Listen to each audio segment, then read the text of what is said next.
Mark. Hello, Drew. Welcome.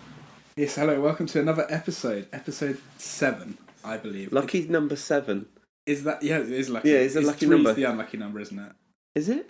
Oh, there's another... 13. 13's the unlucky number. 3's the magic number. 3's the magic... Oh, gosh. Start the episode with just going through all the numbers. Let's go through that. 1. It's the loneliest number. Oh, gosh. So, well, it's been a couple weeks since we've last had one of our powwows, shall we call it. You had a little jolly. I went to Rhodes, yes, in between some episodes, so we did miss last week, but we're back. Yes, we are. And I think, let's start with your last couple of weeks. My last couple of weeks. How's it been? What have you been up to? What have you been consuming? What did I consume? Well, I did a lot of listening to a new book, which is Rivers of London by Ben Aaron. Oh, very good.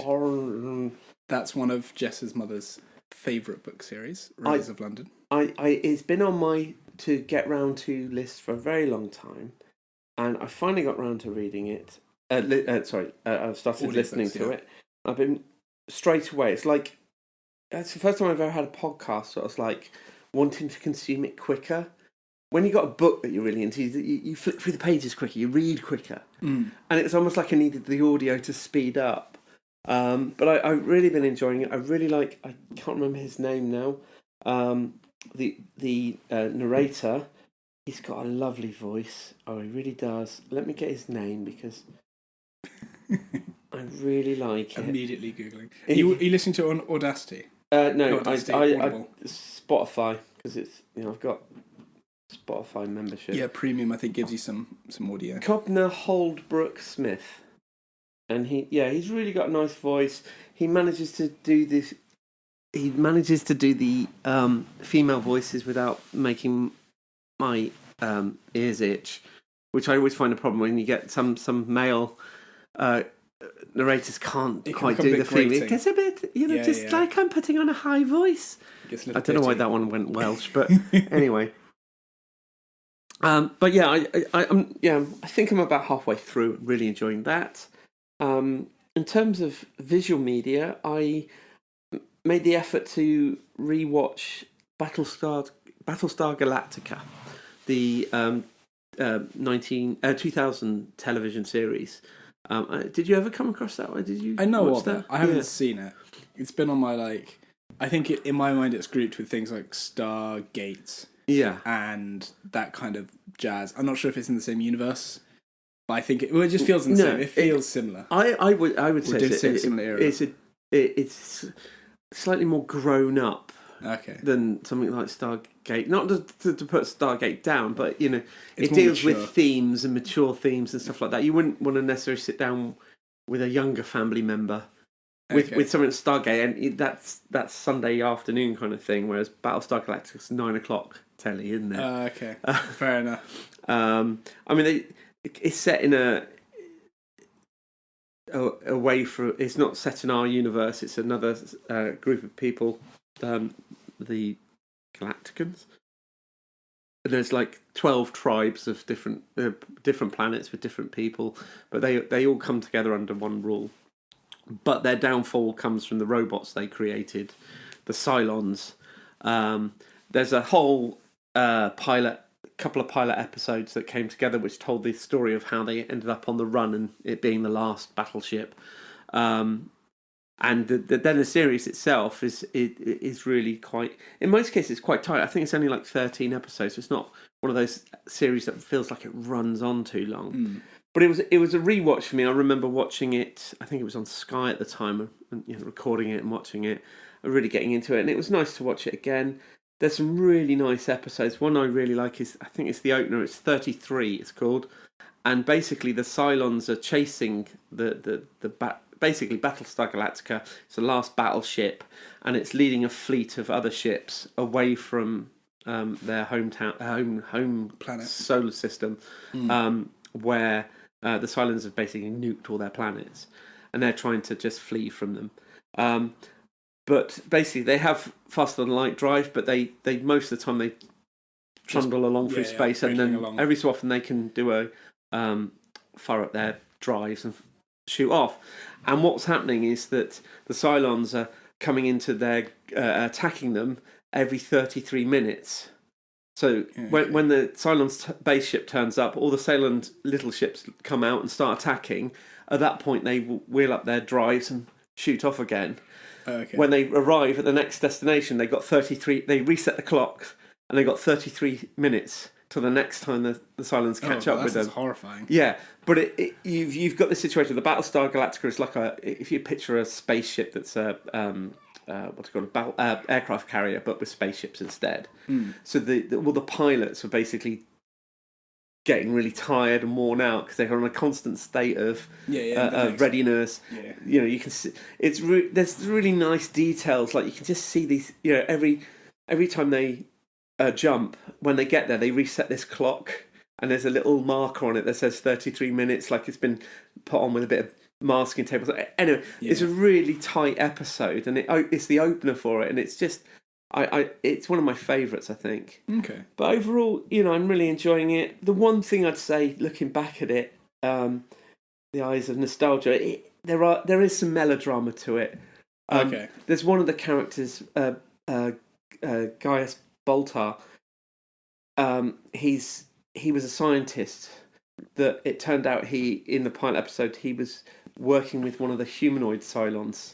He didn't realise it until later. Okay. And she ended up dying, or him seeing her dying. But since then, he's ended up with visions of her, and she'll talk to him.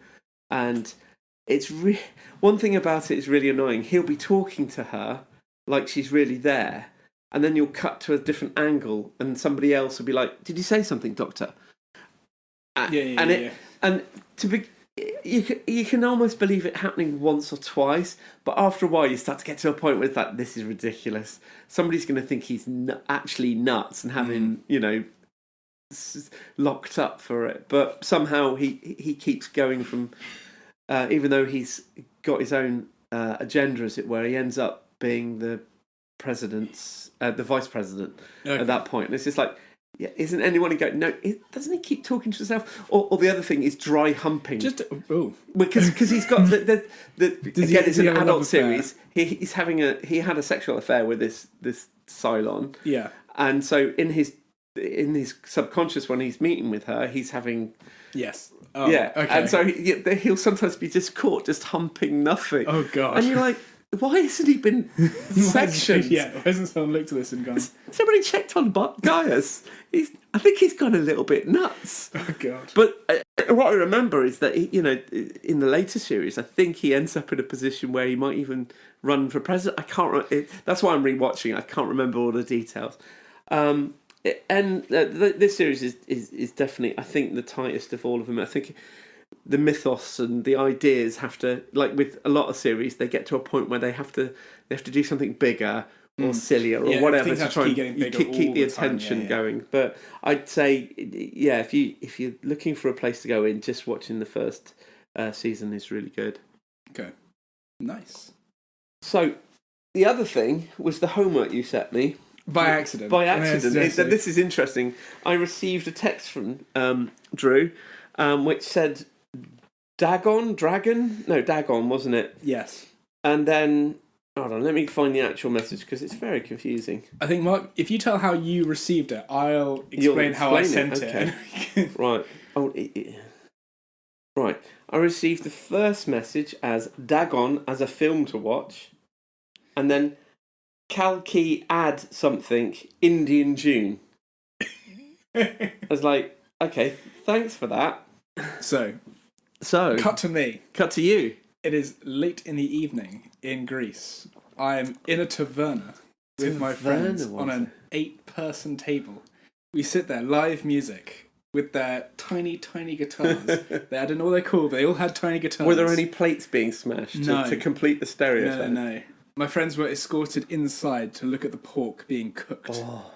And we got to talking about films. We talked about this podcast briefly. Okay. And I think Connor, shout out to Connor, he gets a shout out every episode, I swear. We talk about ridiculous films to watch. And he said we should watch some of these Bollywood films because they're ridiculous and they're like the biggest budget films ever. And so I drunkenly was like, I'll record this information, and whipped out my phone and just spammed it into my phone, not thinking anything of it, and then locked it and promptly forgot as I was drinking my wine. And more wine, and more wine. We drank so much. Oh, we drank so much wine. But yes, so I sent you this kind of as an accidental. It's the drunken equivalent being props to the initiative on you to be like looking at a message and be like, I will research this now and figure out what this means. I failed at the first one. There were several hits on Dagon, but none of them seemed like the sort of thing you might have sent me. I'm assuming that was a Bollywood film as well. It must have been a Bollywood film. You know what, Mark? I can't remember. Okay. I have all the information I'm going to get. So I accidentally sent you a task. But you watched the other film, the Indian June. I need to finish it, I'll be honest. It's like nearly 3 hours long. Oh, really? Yes. The film itself is called Kalki 2898 AD. So it's an Indian film from 2024. Now, on first look, I think Indian June is quite a hit on its explanation. There's real mythology in there. It's basing it all on Hinduism. Kalki himself is the 10th and final incarnation of Vishnu. So I'm dropped into this movie with no concept of what I'm in for. It's one of those films where you feel like I should be told more. Do you feel like you need a little of the context? It was quite interesting, I guess, with Bollywood films, because we have such a Western aspect for things that when you drop something completely different, you're like, what is even this? I wonder if people who watch things like The Matrix and things like Narnia, which are based on Christian myth, if people from other kind of continents and far away look at those films and go, am I missing something? Is there some context around these? I definitely think so. I'm glad you brought up those two examples. I've got another couple here that I was involved. Been involved in Dynasty Warriors, the video game. Have you ever played that? No. It's you play as one character on a battlefield, and you're superpowered compared to the main troops around you. And as you go through the game, you basically have a whole map. Is it like a hack and slash where you're just slashing through hordes? I think I have heard of there's a Zelda version of it. Yes, I have heard of this. What's that called? I know. But basically, you've got a giant map, but knocked into sections, and your mission is to get through different parts of it, and you may end up back at the original battlefield or moving somewhere else, depending on how the battle itself is going. And most of the time, you're just fighting through swathes of grunts, as it were, which is a lot of fun because you're really overpowered compared to the average person. And so you go into a mass of people and they fly everywhere. But then every so often you come across a general or a higher up. So higher up, and it's a bit more of a challenge. I really liked it for some reason. I don't know what it was about the style of play. It really got into it. But the actual Dynasty Warriors is based on a Chinese novel, The Romance of the Three Kingdoms, which details basically, I'm assuming, kind of medieval China. Okay. And the stories of the kings and the rulers. Well, not kings, is it? It's dynasty. Yeah, dynasty. Yeah, all the different people involved in that, and there's a lot of names in there of characters that feature in the Dynasty Warriors. I did try to read it. It was a lot to take in, to be honest. I felt a bit snowed under, but I think that's because I'm taking on somebody else's mythology. Yeah. Whereas normally there were things you would have picked up. You would have picked it up normally. You just don't have the context for that in your life. Yeah. We talk about in the UK, we talk about Henry VIII a lot, and you can make loads of jokes. But we have a whole musical called Six. Yeah. Which is just about the wives of Henry VIII. If you didn't know, if you came from anywhere else in Asia and Africa maybe, or India, you might look at that and be just roadblocks. Doesn't make any sense. What is the six wives of one of your kings? Why is that important to me? Yeah. For a huge amount of context you need around that kind of stuff. Yeah, and another example was the King Arthur legend from there's loads of versions of that story. One that I always go to, which is Excalibur. I don't know if you come across that one. I think it's early 80s, and it is so shiny. all the knights wear this armour, and the way it's filmed is like every light is shining off their armour. Glistening perfectly. Glistening everywhere. And it's almost like it's done by a theatre group as well. Did they smear Vaseline on the... Yes. Yeah, very much like that. Yeah, fuzzy lights reflecting off of everything. I know. I can imagine it now. I can envision it. It's a film that I really love. It's really over the top. But it's a complete difference than something like... what they called Monty Python and the Holy Grail. Completely wild, but it's all the same mythology. It's there's no one true story. Even the written stuff about Arthur is all legendary, made up, really. You know, to this it's probably something based on some reality, but it's like grossly exaggerated. No, absolutely. So I think going back to the film, going back to the film itself, not again. There's no again. It starts off prehistory, before 6,000 years before the events of the film, and it has Vishnu punishing Ashwatham. I'm probably killing that. I apologise. Who was trying to kill one of the next generation of a ruling caste, I believe, and he's punished by Vishnu by living, being told that he will live until he gets to. Protect the next person in this mythology. So so that's a cold open. It's pretty awesome, kind of massive battlefield and oversized bows being used and stuff like that. And then you're suddenly whisked into the future, and you're trying to I'm trying to catch up with what the heck is going on. There seems to be this big city that everybody wants to live at. It's the last city left on the earth. Everything's decimated. There seems to be massive high technology going around in this city. Futuristic cars, all kinds of vehicles. It reminded me actually a lot of The Fifth Element, but like a really grubby. I haven't seen the film. I know of it though. It's one of those things I know of because you've been sending me down this route of certain films. The Fifth Element has turned up a few times now. Especially with the homework that you sent me, it definitely came up. Maybe that's an option for homework because it's. I think it's quite a stylistic film. And I want to finish the tripods. It's on my. Just haven't had a DVD player nearby. I haven't been able to watch it, but it's still on my list of things to watch. It caught me. It's really good, actually. Yeah. I think about it every now and again. I'm like, that was good, actually. Yeah. You want to find out what happens next? I do. I really do. It's a rare. It feels good. It's rare that I get that these days. Yes, continue with this film.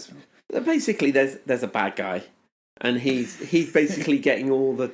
He lives in an upside down pyramid. It's meant to be massive and huge, and in the pyramid, everybody lives there is in luxury. Everybody else that lives in the city is decaying and Okay.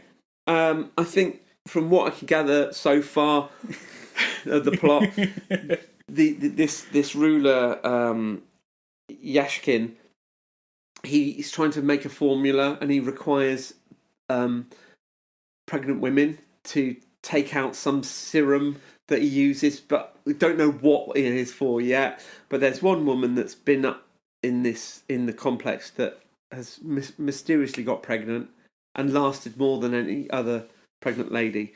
So they're about to take this essence from her, and somehow she's released, and it's very much like the Matrix when they come out of the Matrix and they're suddenly down the chute. There's a lot of things in it that feel like Matrix. Okay. Yeah, just stylistic choices. But it's not that kind of... It's weird. Film, it's not that. It's film. A feel rather than the actual copy. Thing, there's also this rogue character who is a bounty hunter, and he's capturing rebels for the big guy. The big guy. But he's going to turn good because he's got a heart of gold, really. Okay. But I think he's meant to have some sort of mythical past to him as well. The way everybody reacts to him being the greatest fighter. There's a fight sequence which is just mental. All this wire work and stuff. He's got these boots on that makes him be able to jump. There's a point where he jumps up in the sky, knocks a load of men around him up in the sky, and it slows down, and he's swimming through all these guys that are falling down. It's just surreal.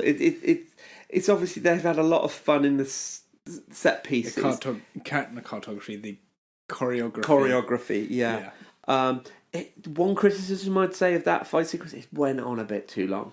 There was a point, it's like, oh gosh, the bad guys he hit earlier on have now woken up and come back to the fray. But I like that character was really likeable. He was quite fun. The scene opened with him being told by his robot car that there's a bounty, go and get it.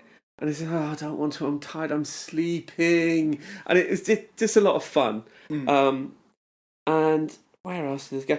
But the whole subplot is just like there's rebels going against the bad guys. It's very bog standard, really. There is a bit of a mystery on what the serum's for. I would definitely recommend having a butcher's at it. It. Again, because it's got a different mythology that makes it quite interesting, that it's filmed from a different perspective than the Western ideal. Ideal? Is that the right word? Just the Western, Western thought, point of view. And, there's a couple of musical scenes so far. Yeah, I'm hoping there's more. Oh my goodness. Yeah. It's got everything. There's one that's just before the battle, I think, which is quite fun. And there's another one later on where he's trying to romance some woman. This rogue guy. He sneaks into the complex where he really desperately wants to go, and he ends up singing a song to serenade. To serenade. Well, not even to serenade. To just it's like they're getting on these. He's having fun, and he's showing her it's fun too. Just not my normal. On your rating so far, I know you haven't finished it, but if you were to give it a rating thus far. So far, I liked it, yeah. I really liked it. Yeah. I am going to finish it. I have skipped ahead a little bit to read. Well, I had to read the wiki just to understand what the stories behind it. It supposedly it ends. But there's a post-credits scene, which scene. That this is meant to be the opening of a cinematic 3-hour film is the beginning of a cinematic universe. Jeez. But at the same time, I can't. Even though it references it in the wiki and another place I looked at, it does make you feel like, where's the sign that this is actually happening? There's nothing to say it's happening. It's all the signs saying, yeah, we're going to do another one. And it's his second biggest Bollywood film of all time. It's the most expensive Bollywood film of all time. So there's, obviously it's done well. Mixed critical reaction, but that's fine. In terms of inspiration, the director himself said that it was inspired by Star Wars and Guardians of the Galaxy. I can see the Guardians of the Galaxy side of thing with the humour and the characters. But like I said before, Matrix was one of the things that I was thinking of, and the Fifth Element because of the kind of world building kind of thing. And it reminded me one thing it was close to a lot of Hong Kong cinema that I've seen, especially more silly stuff. Okay, yeah. Fair enough. Yeah. That's why I'm glad you went down that route by accident, if nothing else. Probably to learn something new. Yes.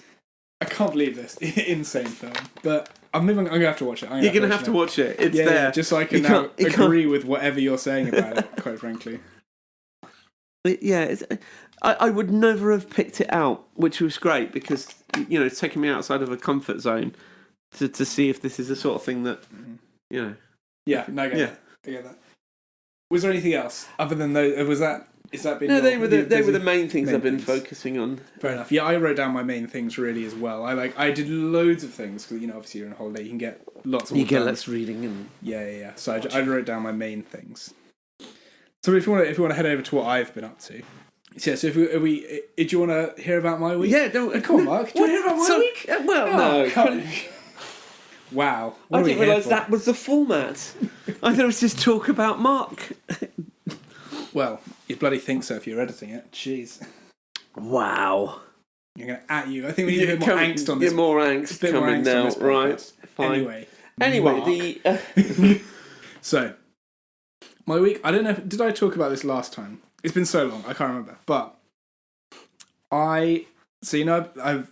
there's a Pokemon card that I've been wanting for a while from Temporal Force. Yes. The Raging Bolts. Okay. I finally got it. Did I talk about this last time? I think you did, yeah. I did talk about it. Okay, so I wasn't sure.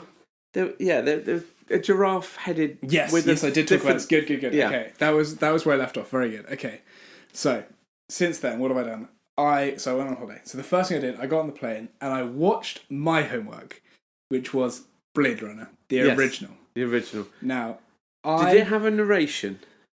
Did it? It had. What's his face? Harrison Ford narrating. Okay, you went for the original cut. Wow.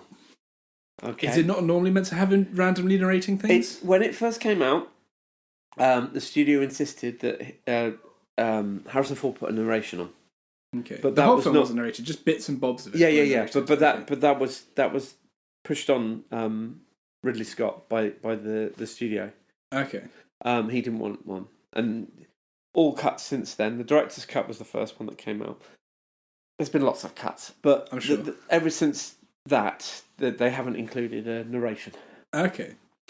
So my thoughts on the film. So I have a lot of thoughts on the film. Yeah. I'd say my interesting thing is when I was watching it, it felt like people were being more creative with world building in the past. It feels like things could be way more wacky and weird than they are now. It feels like if you make a fantasy film now, a sci-fi film now, you've got to stick to like a formula, and it all feels very the same. I think that's where Dune is some exception, because Dune feels different, but it still feels, spaceships kind of still feel the same. They're still like, tech looks the same roughly, but like in the Blade Runner, things feel like way different. And, this is like some crazy idea of what the future could look like. A future that we've surpassed already. I know, that's crazy as well to me. They're like, it flashed up the date, and I was like, we're past that. Yeah. We're past that date.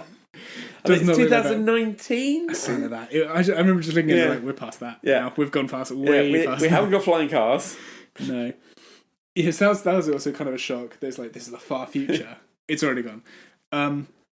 It was gritty. So I did a bit of Googling on this. It's more like, the grittiness is more gritty. I think the scenes, I was trying to figure out the words for it, but like the scenes themselves are more like visually noisy. Things are like, when they're dark, it's dark and hard to see intentionally. Yes. When it's grungy on the street, it's actually grungy on the street. Like in more recent films, it feels like if a street's grungy, it has some newspaper and like one paper cup on the floor, right? Yeah. But in that film, it's like, there's just like actual like sewage on the floor, like scattered it's sewage. A build-up of... And it looks horrid, and it looks like disgusting, and like the whole place feels like that, and everything feels like dark, and things feel broken in like unpleasant ways. And like with the guy who's like cutting up bodies or whatever in like a playhouse thing. Yeah. Like it just looks horrific in there, and like it's really hard to visually like understand what's going on. And like there's another scene where they're on the roof, I think. And there's loads of piping. They got the big turning pipe, like valves or whatever. Yeah. But like all of the pipes are like, they've got like the dripping on them. They've got the goo, and they've got like the stalactite kind of stuff forming. And it looks disgusting. And like, but you wouldn't get away with that nowadays. People are like, oh, that doesn't look very good. But like, it's such a distinction between like an older kind of film and a newer film. It's like, newer films feel like, even though when they're trying to be dirty, they're still pretty clean. Yeah. And like older films, when something's dirty and dark, it is actually dirty and dark. It's hard to see what's going on. And you've got the spotlights from the big blimp like flying around, and like little lights are like, it's just that pinpoint of light over there, and everything else is dark. Like it's so different. I've always felt it feels solid. It feels like a real thing. Whereas, yes, CGI is brilliant, but when you design a CGI city and you have it, it's a background plate. And then what you do is you chuck a couple of things in the foreground for the actors to interact with. But there's no through between the two. I know what you mean. You don't feel like you're really there. It's not like, I grew up with this film, and it was somewhere I always felt like I could go there. This is, it's physically real. I felt like there was a connection between the ground where people walked and stuff and the skyscrapers that you see the cars fly past. I can believe it's a real place, whereas a lot of modern stuff, there's a disconnect. It's interesting, like things like his house. Yes. Where Decker's house was Decker. Yeah, Decker's. Yeah. Deckard's house are like, they're like so messy, but also because clearly they were in an actual room, because the camera feels like it's also being like crammed in this room, right? You know what I mean? Like, it's not like it's a real the apartment is a real apartment that they futured up. Yeah, it feels like that rather than like a set where they've got loads of space to pan the camera right back to like a wide angle. It doesn't feel like they have that at all. It feels like they have these like real tight close angle shots throughout the whole film. So that was really interesting. I thought it was something that I've noticed in a lot of films, but I've never been able to like explain. Is like old films definitely have this grungy look where it's like high frequency noises, kind of what I call it. A lot of like distorted items, really hard to see visually what's going on sometimes. And newer films keep it all very clear, stylized, cut. So even the things are meant to be grungy, they're just not. Yeah. You know, this kind of thing. And I think that's really interesting in my mind. It just shows like such a difference in style. You know, I would go back to something like Buckaroo Bonanza. Yeah. Is that you can see the huge difference. You know, their idea of grunging something up was going to getting an old factory and having a shootout in there, whereas they've done a lot of the same things in Blade Runner. You know, the lobby of the hotel. When at the end when Deckard goes to visit Batty, or not. Yeah, no, I mean she goes to investigate further. Yeah. There's when he's going up. Going up the lift and stuff like that. That's a real hotel lobby, but you can see that they've done so much work in there to dirty it, to grunge it, to make it look like it belongs in there. It's actually dirty, not just like a fake dirty. Not a fake dirty. No, I agree. And you know, where was I going with this thought? There are a lot of scenes in the film which are elevated. You know, the room of the the scientists and stuff. Yeah, the big where pyramid, he meets Rachel for the first time. Yeah. And you get to see the rich and the poor, and you get to see the distance between them. I mean, for me, I think it's perfect. I've read recent things recently to suggest that it's pretty shallow in terms of storytelling and the like. But at the same time, I get what I want from the story. It's got a clear through, and it's visually incredible. It's interesting you say it's got a clear through, because I really didn't feel that. It did, like, not that it didn't have like a clear storyline, but like it felt like just people doing things in the world. Yeah, there's sometimes I think some movies are like, here's the problem, we're going to go solve the problem. Problem changes, we adapt, way we won, blah blah blah. And some films are just like, here's just like a snapshot of the world. Of life. Of life. And it feels more like just a snapshot of his life, and like he's got to go get these 4 synthetics or whatever, and he just does it. And like that's it. And like, but there's, you know what I mean? It's not like a... I see what you say, because you do get a snapshot of that world. Yeah, like, you feel like he could just go the next day and he's like, oh, back on the beat. Yeah. You know, like it's not like a whoa, the world's changed. But at the same time, it has got that, because it's like, you know, it's like a detective story. It's a, you know, noir. You know, you've got the gumshoe of Deckard having to solve a mystery and being, you know, there's a femme fatale in Rachel to a certain extent. It's a bit weird. He gets a bit weird with Harrison Ford. There's a bit in his apartment where he's like, "You want to kiss me?" Yeah, and I'm like, it is something that has you know, with the lens of the future, it has looked a bit, just a bit not nice. A bit not nice. Yeah, like he's, you know, controlling of them. And there's also that other scene that it's one of my favourite scenes in the movie for some reason. It's the bit when he goes goes to speak to the snake lady. Yeah. And he puts on this slimy voice, and I'm the inspector. There's words that the management have been peering into your dressing room. Yeah. And it's something that you don't see Harrison Ford do that often, is play something... Yeah, it's just weird and, you know, creepy, really. So it's an unusual scene in the film. It is unusual. Yeah, no, it definitely felt over time. I think overall it was a good film. I don't think it's like a crazy. I don't love it, but I'm sure I don't love it. It's not the best film ever, or like top grouping for me. It was a good film. I think what I really enjoyed is also the world building. Didn't feel so like, in some aspects it felt very explained to you, And in other aspects, it felt very not explained to me.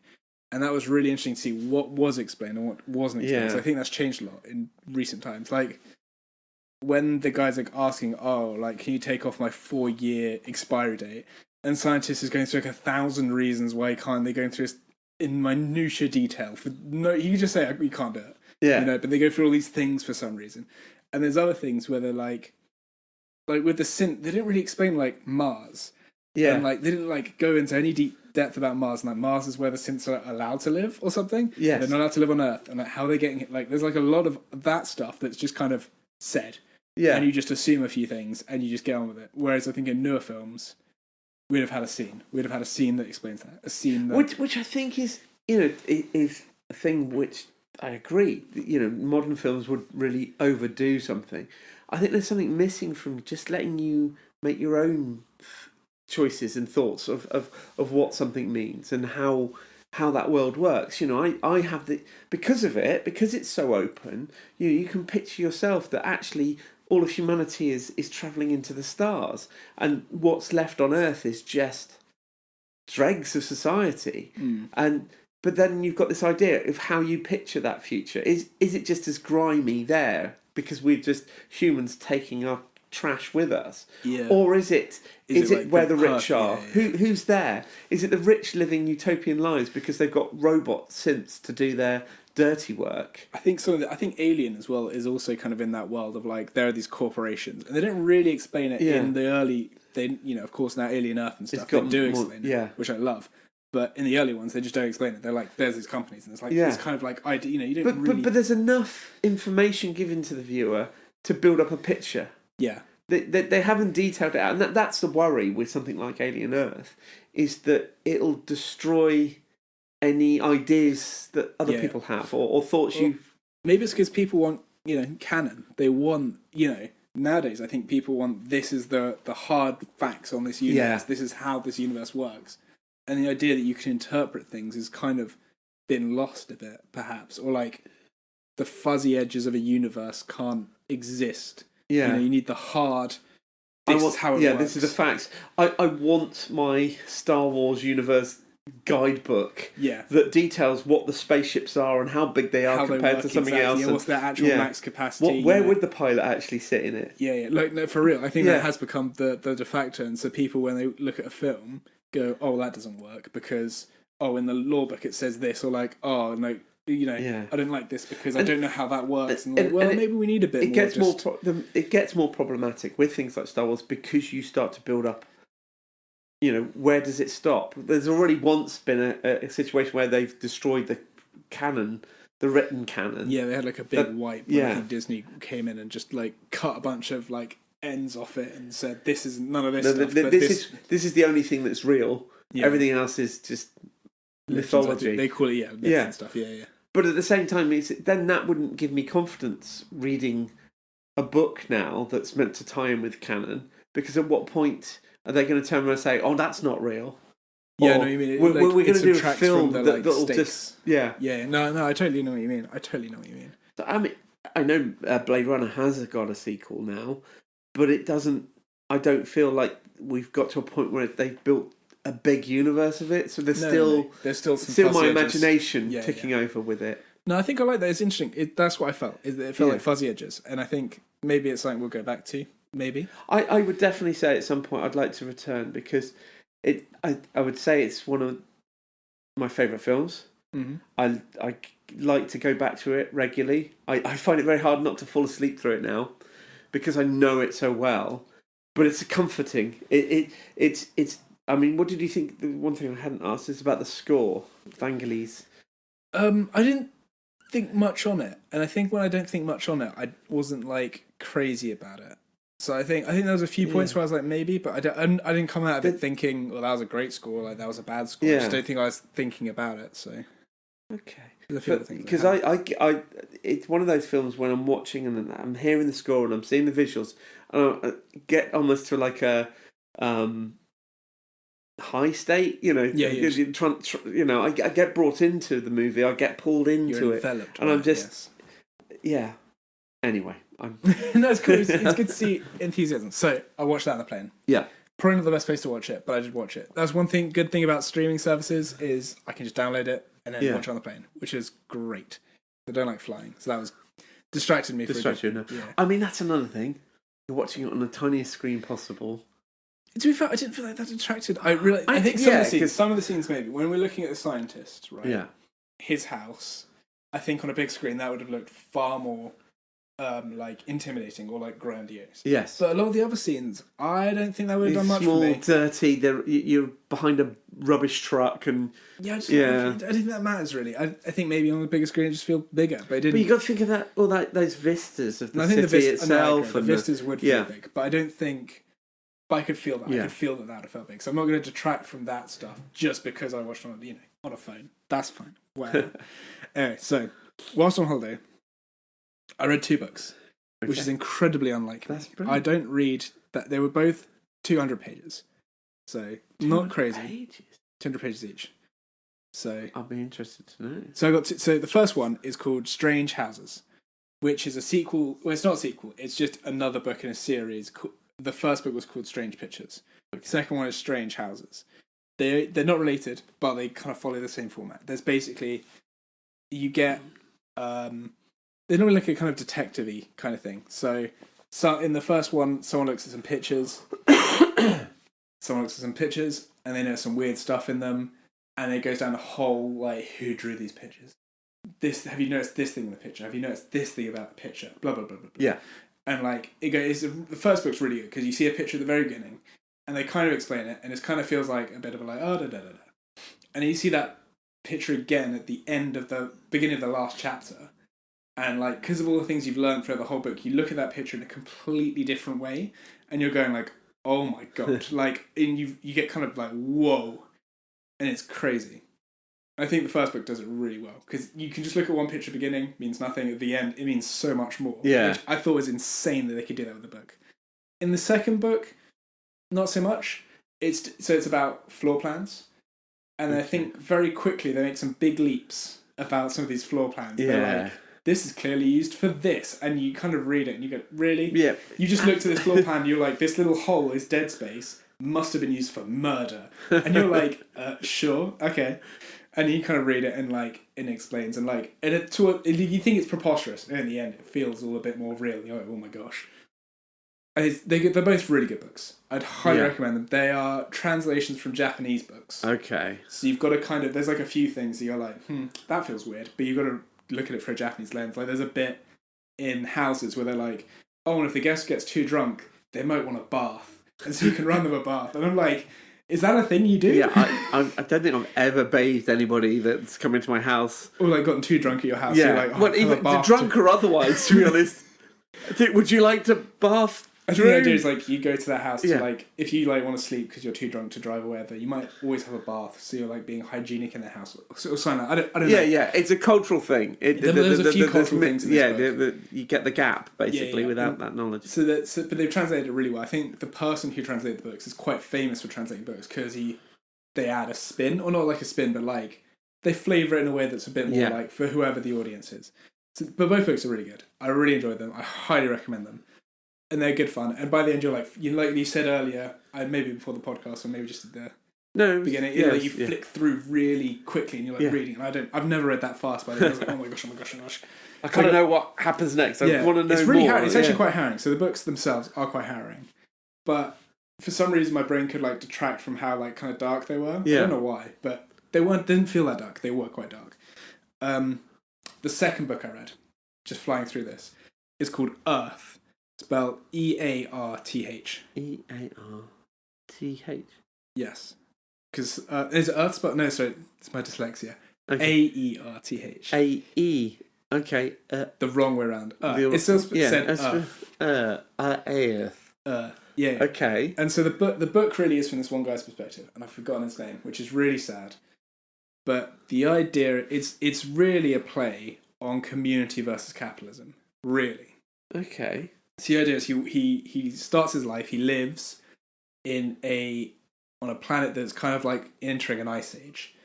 And his community, he lives in a village that's surrounded by forest. And they, it's do no harm. is like their like main mantra. Do no harm. So like it's all about the community. It's all about, you know, hopefully you'll marry someone in the community and you'll have kids and you'll start your farm as well and you'll help the community, and like your teacher is also the magistrate, and like, you know what I mean? Like, it's like, yeah. And there's like problems with bears, and like how do we deal with the bears without killing them? And like, you know, they talk about like sowing seeds, but like way too much because they know the birds are going to eat some of the seeds and all this kind of jazz. And the main character talks about, I want to be explorer. I want to get out of here. Like, I want to travel the world. And he grows up. It tells a story in kind of snapshots of this guy's life. So, like, I don't know, you probably get a scene every, like, 5 years, maybe. Okay. A tableau of his current state every 5 years. And so he gets to 18, he runs away to the space program. So it's really weird, this planet, because it's got these communities and villages that don't really have technology. There's also a space program on this planet, which is really interesting. And, like, it's a really different way of doing it. So, like, they talk about, you know, you can just walk into the space center and you can go look at the engines of the spaceship because there's no secrets on this planet. It's all government run. So it's government, you know, people own it. So you can just walk in, look at the spaceship and just go home or whatever. And so he trains and he becomes like an astronaut basically. And what they've discovered is there's already been a mission to Mars. And they've started a settlement on Mars. And what they've found is there's another Earth, spelled URTH, Earth. And it's exactly like opposite Earth, AERTH. It never sees... They never see each other. So they had to use Mars to see it. And they're like, oh, that planet's like heating up. And they're like... And the main character's like, oh, that must be great.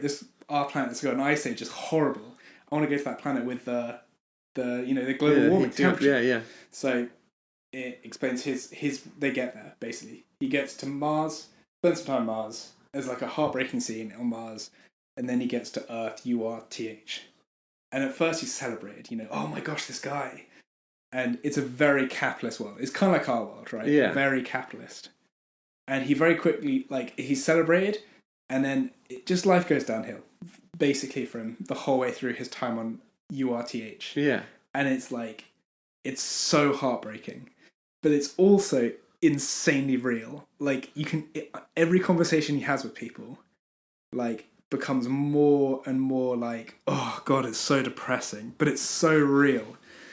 And it's depressing for him. Sorry, he's also getting really depressed by this. Yeah, he really he thinks like at first he's like being really super optimistic because that's how he's taught when he was on the other Earth. Yeah, when he's here, he becomes so pessimistic and like narcissistic almost. And but towards the end of it, like, people don't even believe he's from space. They're like, oh, it was a conspiracy by the government. And so, like, people don't even believe that he came in a spaceship when, like, 10 years ago, they were, like, all cheering for him. They all watched him come down in the spaceship. But, like, people are so paranoid and all the fake news ideas that, like, people are like, it sounds very greatest too much like what would happen. It does. You've got to read it because you read it and you're like, this is exactly what happens. Anyway, by the end, it ends very satisfactorily. I won't spoil the ending, but like I was reading it and I was like, God, I hope this ends well because Jesus, this is depressing. And it ended really good. Whereas I finished it on a beach in Greece on my last day. And it was a really good experience because I was just there reading on the last day and like the waves, and there was a cat next to me, like a stray cat. And it felt like a very good way to finish the book. So I'd highly recommend it. It's really depressing. It makes you just want to like go live in the woods at the end of it, but it's good for that.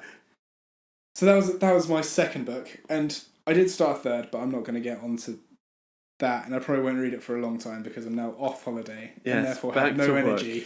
No energy whatsoever. But I feel really good. I feel actually really enriched to have read books because it's something I don't normally do. It's a lot of effort for me with my dyslexia, but it the more I do it, the more rewarding it feels, and the better I get at it, the more stories feel more alive. So it's really good to have done that, and I feel very kind of proud of myself. You know, I give myself a pat on the back for that. So yes. On some other things, just quickly, I bought a mobile game. I don't normally buy games for my phone. Yeah, but it's cool. People highly recommend it. It's called Balatro. Balatro. You saw me do it a bit today. It looked like you were just playing Patience. Well, what it is it's cool. It's a roguelike poker. Now that sounds really weird. So you have a deck of cards. And you've got to make poker hands. right? So you need like 2 of a kind, 3 of a kind, Yeah. full house, flush, straight, blah, blah, blah. And each kind of hand is worth a certain amount of points. But they're jokers. You can buy jokers from a shop. Jokers do like multipliers. So like for each spade you play, times your score by like 5. Right. Blah, blah, blah, blah, blah. And there's like 1,000 different types of jokers, and there's like 1,000 different other types of cards.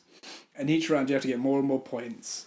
And each hand you get like some money and you spend that in the shop, so you can get better cards, so you can get more points next round. And it's like a roguelike, so you like go until you can't get the high score, and then the game ends. And it's so addictive. My God, it's so, because when you get the big when you get big combos, and you're like, oh, the big combos, and the numbers going up and up and up and faster. You're like, yes. So I think I looked at the numbers. I played 14 hours of that on holiday. Oof. It was a good sit by the pool on your phone. Just play it. So you playing against other people, or it's just you can play on PC against other people with a mod, but the actual game you don't play. You don't against other people. Okay. It's all on your own, and that was really good because you have to like strategize and play certain jokers, and like just you got to think about it a bit. But it was really good. I really enjoyed that game. I would never normally pay money for a mobile game. Yeah, but the money was all worth it. It was like 10 quid. So 14 hours, less than £1 an hour is kind of what I go for. Yeah, you would have spent more than that on a fruit machine. Well, like in a sitting. What I think is like, if it's more than my kind of thing is always, and it's probably a bit of a misnomer or misleading, was it more than going to the cinema? So let's say it's 15 quid for the cinema, and it's a 3-hour film. Being generous. Yeah, being very generous, yeah. So it's about £5 an hour. If I got as much enjoyment out of whatever I bought, then it's probably worth it, right? So I got 14 hours for £10. It's definitely worth it. I mean, if you think about it, cinema for value isn't that high. Yeah. Is it? It's not. It's quite expensive. You buy a book for, what, £10, let's say. Yeah. You're getting, depending on the book, you're getting several hours. It's kind of a bit of a misnomer, and it's again on the high end. Yeah. I think it's a really good metric. It makes a lot of sense. It's a good metric to push things against. It's like my metric on buying an album used to be, it's got to have at least 3 songs that I like on an album. Is that to your make metric? it, yeah, because 3 singles would add up to about the price of an album. Okay. So that's a cool way of looking at it. Yeah, I would have thought it'd have been like, I've got to get 3 plays out of it, not 3 songs I like. So that's an interesting way of looking at it. Yeah, it used to work for me because, you go through my album collection and each album I can go, 3 on there. Yeah. And not that has any meaning anymore with Spotify when I can listen to all of these that's tracks. Maybe that's why I thought it's so abstract. So I was like, why would you think of it in that kind of sense? But I guess, it's no, it's interesting. So I think it's been worth my money. Yeah. I think look it up. I think have a look at it at least. Yeah. Not normally my thing, and I think we're finding we're not super gamers really. We don't play lots of games. Not anymore. I used to play a lot more, and I don't have a lot of time for. Yeah, I don't have a lot of time for games either. I just want to relax. I think there's other media for definitely than video games. But yes, I'd say it's good. It's a nostalgia kick for me now.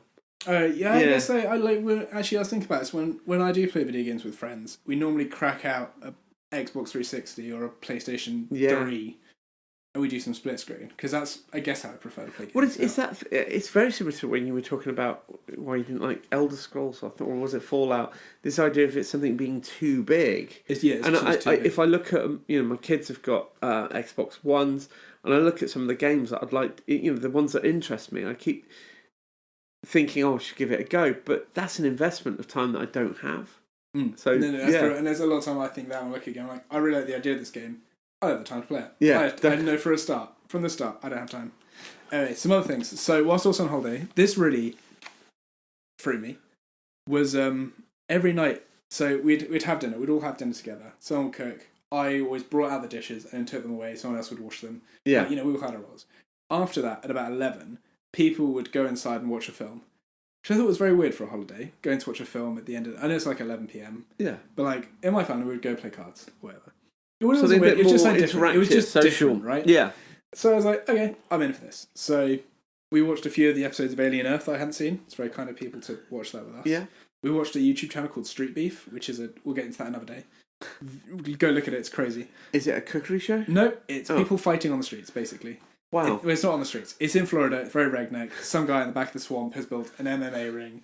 neighbours sort disputes by going to fight each other. So it's like Judge Judy, but instead of going for justice, you're going for a fight. Yeah. Okay. And it's like super amateur. And apparently it's a really wholesome thing because the idea is like these are trained people around them, so they're having a fight in a safe environment. Yeah. When they would be having it on the streets. So I think I don't know. It's really entertaining to watch for some reason. I'm not sure why. I watched a bit of it. But anyway, so one of the films we watched one night was called From Beyond. Yes, you did mention briefly that. Yes, it's what's Call of Cthulhu? Lovecraftian. Yeah, that's the term. It's a Lovecraftian film about a scientist and his apprentice who have figured out resonators to see the other world. Whatever that means. Anyway, so the main professor also, just as a side note, has a massive BDSM kink. That's super important to the film. Why wouldn't you want that? Anyway, so the idea is this resonator like connects to some weird gland in your brain or something, and it amplifies it so you can see the other world. And the main professor, in the first instance of the turning on the resonator and getting it right, dies. And the assistant is brought in for psych evaluation by this young, up-and-coming psych girl person. And she's like, we've got to turn this thing back on to understand what he's been like. No, you don't. Well, then the major chief cop's like, okay, I'll give you my best cop. And the best cop guy, he's the shit. Because he's like, at all stages, being like, this is real dumb. What are we doing here? So anyway, they go back to the house with a resonator. And they use it a few times. And they see the dead professor. And he's becoming a bit of an eldritch horror each time. Yeah. And it's real freaky. But the lady... So, okay, this is another thing. The resonator, like, messes with your brain. But it apparently makes you horny or something. Because the lady who's the psychiatrist starts becoming really horny. And then she, like, starts going into the BDSM room and wearing the BDSM clothes and getting... Is she with anybody at this point? She's just in there on her own. She starts kind of getting with the assistant. Okay. But the cop dude is like, what are you doing, you crazy woman? And, like, trying to shake her out of it. And, like, is the only sane person the whole way through the film. Anyway, it all ends up in some absolutely crazy prosthetic stuff and eldritch horror nonsense, but it's all very 80s. And by the end, the psychiatric lady's the only one alive, but she's got insane. And it's just so eldritch. It's so Lovecraftian, so 80s. It's a real funny film. It's got a few, like, booby moments. Booby moments? But it's so 80s. It's such an 80s film. It was very funny to watch. I really enjoyed it. You did mention this to me before, and it took me a while to remember it, but it was seeing the video cover that got me. Okay. It's one of those films that I've never seen, but I've seen the cover. Okay. And it's that whole thing of going down the video shop and seeing that and going, I wonder what the heck that's about. Oh my God, that looks scary. That must be really frightening. I bet it wasn't frightening. No, it wasn't frightening at all. It was just insane, as far as I'm concerned. The assistant is an actor called Jeffrey Combs. He's been in a lot of stuff, horror stuff. Reanimator, I think, was the main one he did. But he also, in later life, he became a bit of a Star Trek, a character actor. He did he did a few characters in Deep Space Nine. Oh, okay. All prosthetics. You know, he played a Ferengi. He played one of the Dominion. Or what they called Dominion War guys. Yeah, one of the not the Dominion warriors themselves. Oh God, but he's a great character actor. He really has, really, you know, all the characters he played in Star Wars Star Trek are memorable. Anyway, that. But again, that's my memory on seeing that around, never watching it. Yeah, that's fair. No, it was an interesting film. Very surreal. I think you'd love it. I think you would love it. It was the whole time I was watching, I was like, Mark would like this. So surreal. There's a lot of times Reanimators. The other film I mentioned is one I've never seen, but I keep meaning to one day sit down to. So I just gotta sit there. I love the 80s prosthetics were fantastic. Actually, I was watching this. Like, stuff. It was really gory, and they clearly had so much more silicone and like latex stuff and like all the goo and lube and all this jazz. They clearly had so much fun. I'm pretty certain some of these films were in the 80s were built with, let's design the prosthetics What do we want these creatures to look like? Okay, now let's make a film out of this. No, 100% What's the story around this? No, it 100% felt like that. That was really good. One last thing. I know it's going to be a longer episode. It's been a couple of weeks, so that's fair enough. On the weekend we just had, I went to see My Neighbor Totoro in London. It was really good. It's another Studio Ghibli, so I went to see Spirited Away earlier in the year. We haven't talked about that on the podcast, I'm pretty sure. But I went to see My Neighbor Totoro. We went for a matinee show. There are a lot of kids. It's a very kid-friendly show. Yeah. They did, so it's about a spirit that lives in the woods and some kids find it. And it's a really heartwarming show, heartwarming film. And Totoro is quite iconic. The cat bus is iconic. There's a famous, the one with the lady with the umbrella and the guy next to the bus stop. I know the. Yeah, I'm sure you know. So that is really good. I really enjoyed the puppets were really good. Yeah, they made it feel really lifelike. I've seen some adverts on probably Facebook or something that's shown the kind of different effects and stuff. It does look a lot of fun. Even though it was really a lot of fun. They had of course they have a live band. They had a Japanese singer in. The whole thing was done in English. Spirited Away was all in Japanese. This was all in English. But they had a Japanese singer doing all the famous songs. It's got quite a lot of famous songs in it. It was really good. I really enjoyed it. I would say I'd recommend. It's definitely a kids go see it kind of show. Yeah. Oh, fantastic. I love Studio. And I think actually next week my audio essay will be about Studio Ghibli. Okay. And why it's... Yeah. Because actually I was thinking about it, for most of the films, not all of them, it's not like a good versus evil. It's really about there's a problem and I think communities coming together or individuals helping out to sort the situation, or just helping the main character get by. Especially in Spirited Away, when I was watching that, everyone's just helping the main character. I've forgotten her name now. I think it's Sin, but yes, everyone's helping the main character just to sort out the situation. And it's just really heartfelt, and I think there's a lot in those films that I want to discuss. I think that'll be my topic. No, I think that'll be a definitely interesting. There's just so much there to discuss. Yeah, that's my last couple of weeks. I realise it's kind of a whistle-stop tour of a lot of things. You have been busy on your holiday. Yeah. No, I was surprised how much I was thinking about it on the way here. The homework you sent me. Yes. Just before we go on to your audio essay. You sent me a BBC audio production, was it? Oh, that was an additional to go with this... Because Blade Runner was the homework. That was the homework. But you sent me like another... Yes, I sent you... preparation for this, I think. Yes, in preparation for your thing. So I listened to that. Yeah. It was interesting. Yeah. So it was about the culture. It was very unclear what culture... It felt like a snippet of maybe a larger thing. Well, that's what I was... That's the main topic. Yes. But so it was them going to Earth. And, outside observers from a utopian world looking at Earth. And some people falling in love with it, and some people being like, "What are you on about? It's absolute nonsense."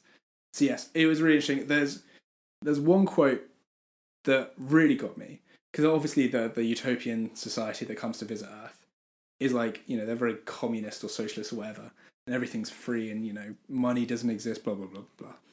But there's one quote where someone said, they were like, "I don't like the sign that says no photos, please." Because they want to steal the light. And I get what they mean. You know what they mean? They're like, they're saying, you can't have this light, you can't take a photo of this. We're stealing that. And that really got me. Because I'm like, when you say you can't take a photo, you're essentially saying you're not allowed to capture this light. Yeah. And I was like, whoa. That really freaked me out for some reason. but it's that whole thing is that everything in our society is monetized. Everything. Yeah. You can't just exist. And that's the... I'll go into it. Well, with culture, I think if you want to start from that, I mean, I gave you that one because even though it's not the first story that he wrote, it's the only. It's a short story, it's a novella, and it quite quickly gives a lot of the main thinking points, a lot of the story. The talking points that some of the stories generate. There's a lot of thought about, what our society is all, reflecting on how we exist in the world. No, it definitely felt like that. And it felt like the writer was trying to really embody it, maybe with some tropes about, aliens who don't understand Earth.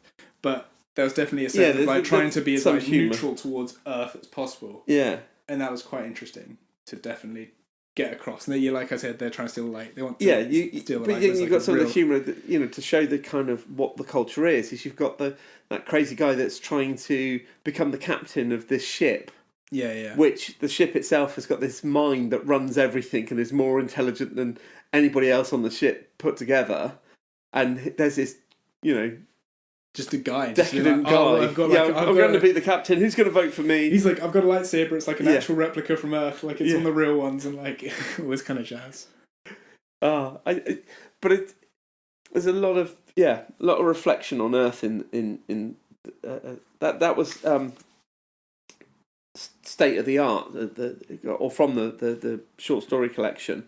But overall, the Culture series is a selection of 9 novels, 1 novella, and a few short stories.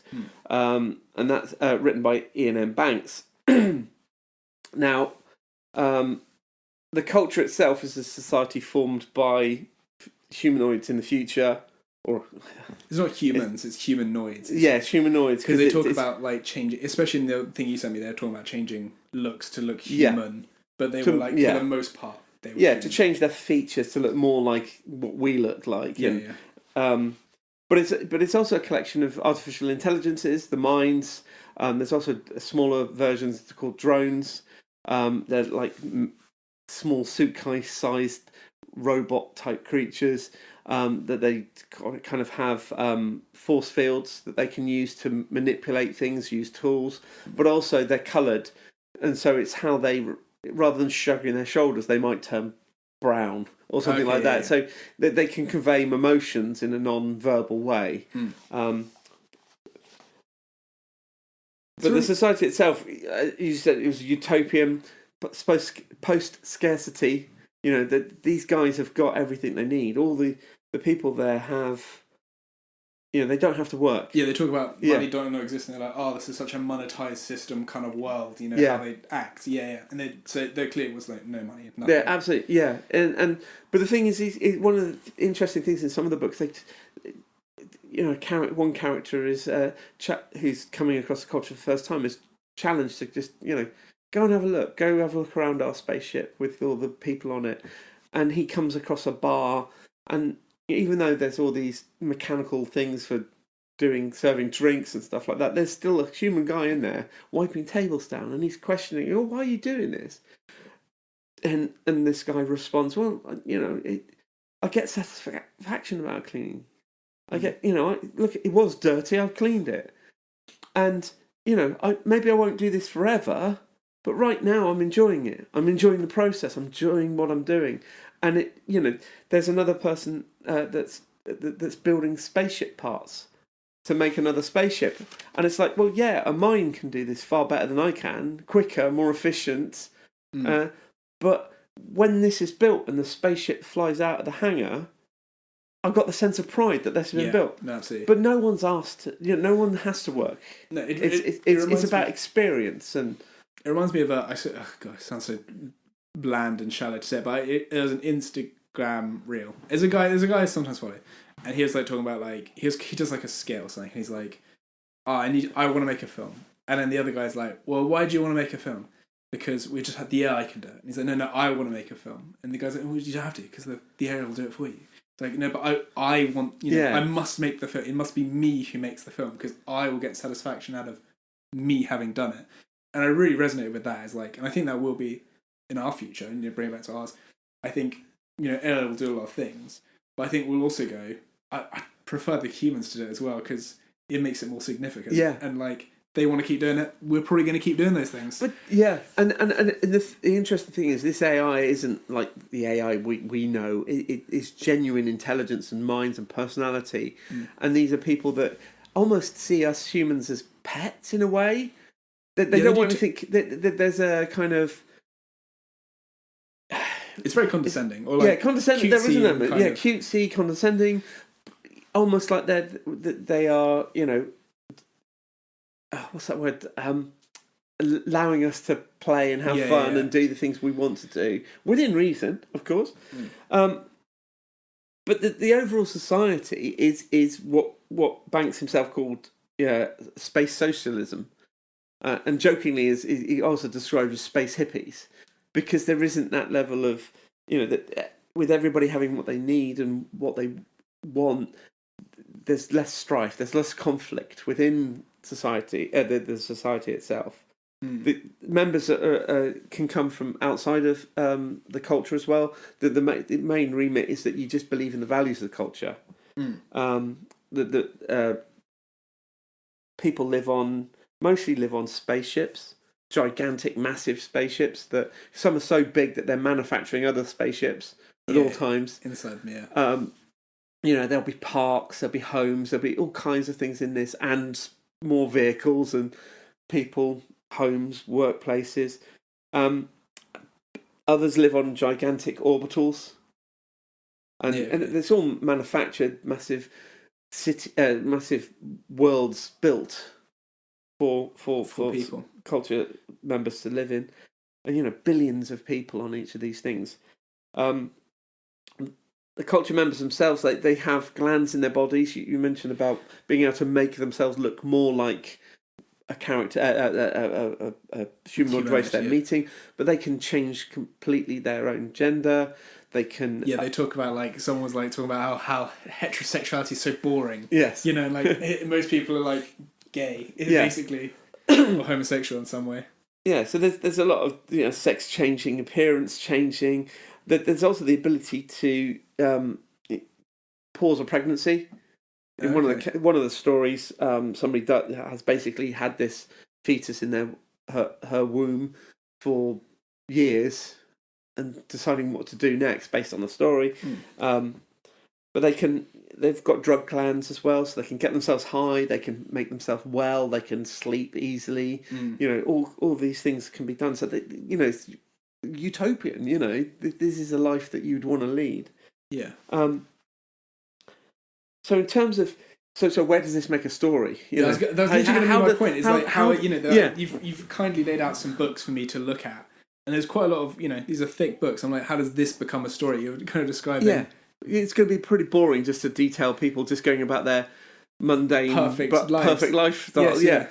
So most of the stories focus on contact side of the culture. It's an organisation.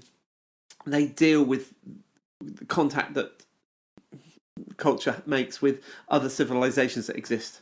And there are some civilizations that are the same kind of technological level that are friendly enough with culture, and that's all fine. But there are often cases where there's some sort of conflict, more warfaring civilizations, or civilizations that are a little bit more backward, a little bit more like us now.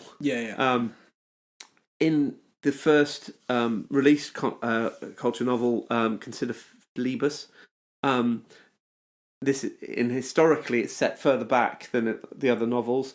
Culture in a war with the Idrins. Oh, they're doing into war. They're not completely pacifist then. They're not pacifist. No. That they will fight to kind of maintain in the greater good kind of thing. Yeah, so in Consider Phlebas, they're at war. And the book itself is really clever in the way it opens up. It opens from the perspective of a mercenary fighting for the Idrians, the bad guys. Yeah, okay. Or what you learn through the thing is the bad guys. Is the bad guys. Okay. And you're treated to the idea of the culture of the enemy. And it's very clever in the way that you can see both sides of the arguments that are being portrayed by both these civilizations. And it's only through the protagonist's story that you get this idea of, well, actually, the culture seem to be doing the right thing, and they're trying to do better things than the Idrians, who are more kind of empirical, more kind of fundamentalist beliefs, really quite rigid. They come across as conservative, but then you see the negative side of what they're having there. Yeah. And no, that's okay. So that's interesting actually. So other than is it all? Are most of the books about some level of conflict outside of culture, or are there things inside the kind of? There's hints at stuff. That there are groups of minds that come together. That comes across more in Accession, which is a book that kind of details big dumb object in space kind of scenario, something beyond everybody that exists in the galaxy's understanding, something from a an alternative, another level. Yeah, like like a god level, beyond comprehension. It's made an appearance in the galaxy. Okay. And you've got another, I've forgotten the name of the Affront. They're trying to get there, and they're slightly less developed than culture, and they're trying to get there to understand what it is, and the culture are going there to try and make sure it doesn't become a bigger thing than it already is. Yeah. And it's, people on this plane of existence don't really quite understand what it is. This thing can do more than, it has more power than anything that exists around. And that kind of stays a grey mystery throughout. And the main thing is seeing collectives of minds dealing with this situation and the communication between each other, and sending a spaceship with a mind on it to interact with it, and getting other people, other minds involved. And it kind of hints at the way this culture is organised through the minds and stuff like that. So it's a different viewpoint. But again, there is a humanoid level to it as well, and there's a story there. Okay. I had some other questions. So things like, so what is the bit that you like most about it? Like, what's the bit that drew you into this kind of universe, I guess you'd say? The covers. Just the covers. I mean, looking at them, they are pretty. I understand that. I can see that. The first 3 books I ever saw was consider Phlebas, use of weapons and player of games, and it's because I think they must have had new covers at the time when I used to go to W.H. Smith's and look at the sci-fi book selection, and it took me a very long time to finally buy one, because it's just like, I didn't know. You just don't know. I didn't know what it was about. I've been looking at them; they're quite not abs. Well, some of them looking abstract. Well, I'll post this on the Instagram so people can see. But some of them do look quite abstract, and it doesn't give you. I think the cover does tell you a lot about the book. And so looking at these, without you telling, I'm more excited looking at them because you've told me about them. But having looked at them, I'd be like, this could mean anything, kind of. I think once I got past the cover, because I did judge the books by the cover, and I finally got around to sitting down and reading. I think it was Consider Phlebas, and I sat down and read it, and it was darker than most things I've read at that point, in terms of, especially for space science fiction. Mm-hmm. It was darker. It felt more adult. It felt mature, and at that point in my life, it was something it's exciting. Yeah. But it was the world building, the feeling that this culture is something that I could, in a way, hope for as a society. Okay, yeah. It does feel very Star Trek kind of. The Federation kind of. More positive, even more positive than that, because apart from, most people don't have any contact with Contact, and the one I didn't mention, which was Special Circumstances, which is like the Secret Service of Contact. The CIA or the MFI. Yeah, they deal with the special secret things. They're the ones that, they're the knife point of Contact. They're the ones that go in onto planets and deal with things, and they manipulate to a certain extent. Okay, so it's got a bit of, culture's not perfect. They're not perfect, things. No, but it's also, but the overall, when culture do get involved in another society, they're doing it because they want them to be more like them. And a lot of the books deal with that kind of grey area. Yeah, and that's where the forcing upon. Yeah, and actually, in the audio thing you sent me, the guy who loves Earth by the end, he's talking about like how culture's kind of sterile. Yeah, and its culture itself is very sterile because it's got to be so neutral on so many things. And he's talking about like, we shouldn't touch Earth because even though it's got all these wars, that's kind of what makes its like flavour kind of this interesting thing. Because they almost leave it like a control, don't they? Yeah. It's like, let's not affect it. Let's see what happens. What would normally happen here. Yeah. No, it's very interesting in terms of that. But then with a lot of the books, the player games, for example, a member of Culture Society who's a game player himself, top game player is blackmailed by special services specifically, to play a game, which is that takes place annually at the Empire of Azad. Okay. And it's a corrupt government. It's there's brutalism there, and people are dying and things like that.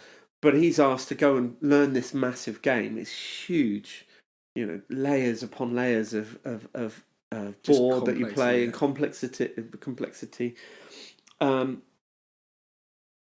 And they special services want to use him to beat the system, to kind of prove to this, in another way than going in and saying you must be culture. Yeah, like, look how good culture is. We can beat you at your own game. Yeah, we can beat you at your own game, and we can show you how, as a system of government, having this game, basically the winner of the game every year becomes the ruler. But it's a corrupt system. The people that get to the end, the finals, as it were, tend to be those people that are higher in the government already. Yeah, bribe their way to the top, influence their way to the top. Yeah. Yeah. Okay. And a lot is learnt about our own society through it, and the control systems that we have in place, existing in our world. Is it kind of like with Earth, spelled ERTH? Yeah. And that, it is drawing some parallels. It's kind of doing a bit of, hey, look at this. Doesn't this feel familiar? Blah blah blah. Yeah. Okay. I mean, there are other books as well deal with kind of 9/11 subjects about and how people react to traumatic. What's the word? Just shock events and stuff. Well, yeah, violent events that are against your people, and the kind of reaction you want to have, and yeah, going back tribalism stuff. There's one I think it's To Look Windward off the top of my head, where they deal with the idea that culture poked their finger in somewhere and it didn't go well, and it's the outcomes of that as a subject. Okay. Inversions is another interesting one because it plays. It's almost like it isn't a culture book. Oh, okay. It's set in this medieval world. And what you learn through the book is that one of the characters is a special circumstances agent trying to manipulate world events. Okay. But it's so subtle. It's almost like you could read it without thinking about it being culture. Okay. That's quite it's cool. not like there's spaceships. It stays it's all very just medieval, grounded. But he's just doing things that are just slightly changed. Does it feel like he's got like a higher level of knowledge almost about what's going on? Yeah, but not knowing why a lot of the time. Yeah. Okay. If you were to start in the culture universe, is that what it's called? The culture universe? Yes. Well, it doesn't have the books are the culture series. But they're linked. These 9 books plus the 10th with the state of the art. They are. That's the entirety of it. Okay. Because unfortunately, Iain Banks died in 2013 of cancer. Okay. It's that thing that it's that he would have had more stories, and he was only 59. Sad. He was 59 when he died, and the way he was writing, even with his last book, there was this sense that there's more to this. There's more to this world. There were throughout. There starts to be hints at possible. You were saying about culture having a kind of something going on within culture, and then there was this idea that the group that were the mind group that was in Accession, they were called I've forgotten. They had their group name, and I've forgotten what it is. It's quite funny. Special Times? No, it's gone from my head. But anyway, there's hints later on that there's another group of minds that have got a slightly different viewpoint on things, and this idea that you could have these very powerful minds that have a massive influence over culture start forming groups within culture, factionizing. Yeah. But again, it's only ever hints that they exist. It's like, what could be, be. If you were to recommend where to start with this series, where would you say to go from? I think that's why the one thing is definitely state of the art. I think it's a really good story, just the short story itself. Okay. But as a whole book, there's lots of different. There's a couple of other culture stories, but the most of it is a variety of just science fiction stories. Okay. But if you really want to get your head into it, it would be consider Phlebas. Consider Phlebas, what funny. Actually, that's another thing with the audio thing that you sent me. They all had all the ships had ridiculous names. That's part of the fun. Every ship has a ridiculous name. There's like one that's called like the Invincible, the Second. Like, that got me so hard. Again, I didn't really talk about Banks as a writer. He is fantastic. His imagination is just immense, and a lot of the stories will have a point in it where you'll go, oh, and something will click into place, and it turns the whole story. There's a twist in use of weapons which don't talk about the chair. It tends to be a thing. I can't talk about it because that ruins it. Yeah. But there are parts in each book really that really capture something. Okay. Just as a piece of literature. Okay. Not just a science fiction novel, not just a story within this culture which gives so much to talk about and think about, but as a book, as a story, there's something in it as well. And there's so many different things that imagine a rich man with so much money that he's built an entire canal system which he has battleships fight on. Really random things. There's these. It feels like a bit like I keep trying to draw parallels with other things, perhaps, but like Hitchhiker's Guide to the Galaxy, where just like wacky things are happening, and just like that's because it's such a big universe, and there's so much that can happen that the weird things do happen. Yeah. You know what I mean? It feels like that's what you're kind of describing. Yeah, no, definitely. And there were, one in Consider Phlebas, at one point, the mercenary is teamed up with some space pirates, basically, and they are going to this orbital that is going to be blown up because of the part of the war that's going on. Culture are retreating from a section of space. And, the scale of these orbitals is just incredible. Mm. And they're just going to blow it up. To not leave something behind for the Iridians to use against them. Yeah. And so these space pirates basically are going onto this barge that's a gigantic barge that's on sailing around the sea on this orbital, and they're going to go there to raid it for something. A MacGuffin. But during the process of them doing that, there's an attack on the ship that they're trying to raid. It all starts disintegrating, and as they're flying away, the orbital blows up. And it's just the scale of it just feels incredible. And, hopefully they'll never film any of these because they will just... I was going to say, has there been any things like TV series or movies of this? The last thing I heard was Amazon were going to do a series, but I think that fell through. That's fair. It sounds like some of these things feel like they should be kept to the imagination because it will ruin what you imagined. Not even... it's what they could damage it. The whole, the whole idea of this social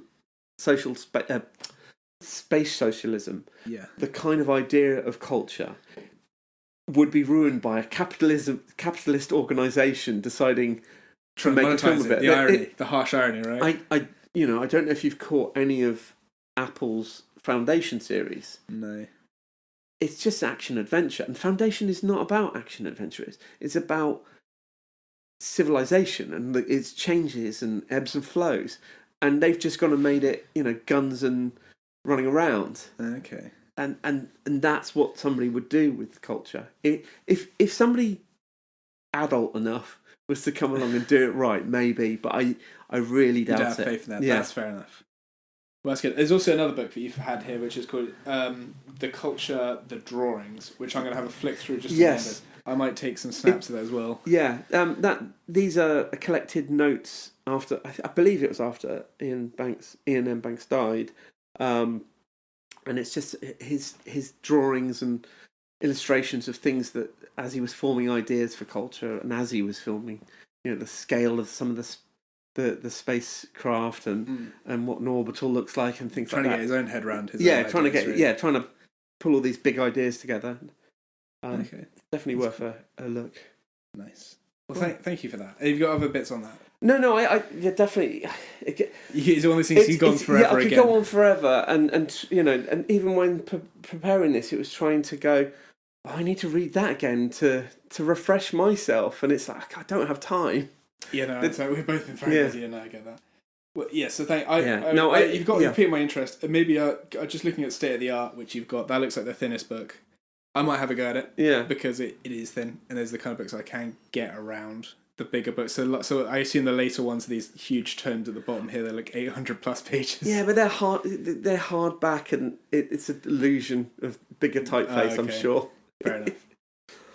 Thank you for that. Now, looking to the week ahead, yes. Do you have anything for me? Do I have something for you? Well, we talked about it a bit earlier on, and I think Fifth Element. I think that's a good film, good fun film. Oh, that's fine. Bruce Willis, you can't go wrong with Bruce Willis, can you? Fair enough. Yeah. I'll watch more of Tripods and I'll get back to you. Yeah. So I really do want to finish Tripods because it is good. Yeah. I've been surprised, and it's old, but that's fine. It's fine. Yeah. For me, I'd like you to watch my favourite film of all time. Now, can you remember that from episode 2? Cast your mind back. My Neighbour... No. Yeah, My Neighbour... No. Oh, it was a Studio Ghibli. It was a Studio Ghibli film. It was... You'll never remember. No, go on then. It was When Marnie was there. Okay. So I'm going to talk about my audio essay next week will be about Studio Ghibli and Hayao Miyazaki, and just everything about it and why I love it and why I think it's different, and and there are huge reasons why it's different. Yeah. And so I'll get into that, and I think another time I'll talk about Wes Anderson, because I think they both there's some similarities, but I think they're both very distinct. And I just like both. They're styles. very visual, aren't they? Very visual. Both of them very. Yeah, no, that's absolutely true. But yes, I think I want to talk about that because it's from a young age. I think I watched Spirited Away very young, and I think you need to watch those films very young. Yeah. It just caught me the wonder that you can have in a film. You talk about the imagination. I think the imagination to build some of the worlds in Studio Ghibli. Not in the universe, but in the series, is astronomical. I know it takes some stuff from books, but other stuff I think is quite original. But yes, do watch that. I cry at the end every time because I think it's. I'll get the tissues ready. Well, you may not, but I always cry at the end. Anyway, I guess. Thank you very much. No, thank you. And until next time. Everyone.